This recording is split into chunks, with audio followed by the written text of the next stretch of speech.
నామానికి మహిమ కలుగును గాక. 118వ కీర్తన 8-9 చరణాలు గనక మనం చూస్తే, మనుషులను నమ్ముకున్నట కంటే యెహోవాను ఆశ్రయించుట మేలు, రాజులను నమ్ముకున్నట కంటే యెహోవాను ఆశ్రయించుట మేలు అనే మాటల్ని మనం ఈ కీర్తనలో చూడగలం. ఈ మాటలు పలుకుతుంది ఎవరో కాదు, రాజుగా పరిపాలన చేస్తున్న దావీదు అనేది మనం గుర్తుపెట్టుకోవాలి. దావీదు రాజు అయినప్పటికీ, దావీదు కింద 12 గోత్రాలు ఉన్నప్పటికీ, దావీదు అందరికంటే గొప్పవాడిగా ఉన్నప్పటికీ, దావీదు రాజరిక వ్యవస్థలో స్థిరపడినప్పటికీ కూడా దావీదు ఎవరి యందు నమ్మిక ఉంచుతున్నాడు అంటే, తన దగ్గరున్న వేల గుర్రాల వైపు తను చూడలేదు, అధికారుల వైపు తను చూడలేదు.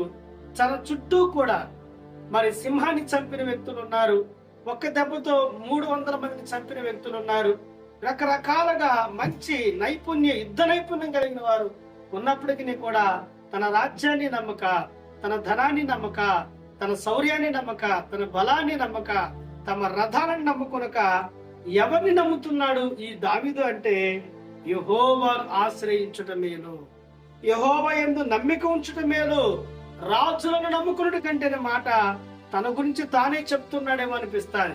కాబట్టి మన జీవితాలలో కూడా అధికారులను చూసి మనము దేవుని పని చేయటం కాదు, లేకపోతే మనకున్న సంఘాన్ని చూసి దేవుని పని చేయటం కాదు, లేకపోతే మనకున్న వనరులను చూసి దేవుని పని చేయటం కాదు. గాని మన నమ్మిక దేవుడై ఉండాలి, మన బలము దేవుడై ఉండాలి, మన ఆధారం దేవుడై ఉండాలి.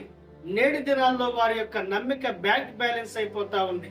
చాలా మంది యొక్క నమ్మిక బాగా కట్టిన, సుందరంగా కట్టబడిన గోడలను నమ్ముకొని వాళ్ళు పనిచేస్తూ ఉన్నారు.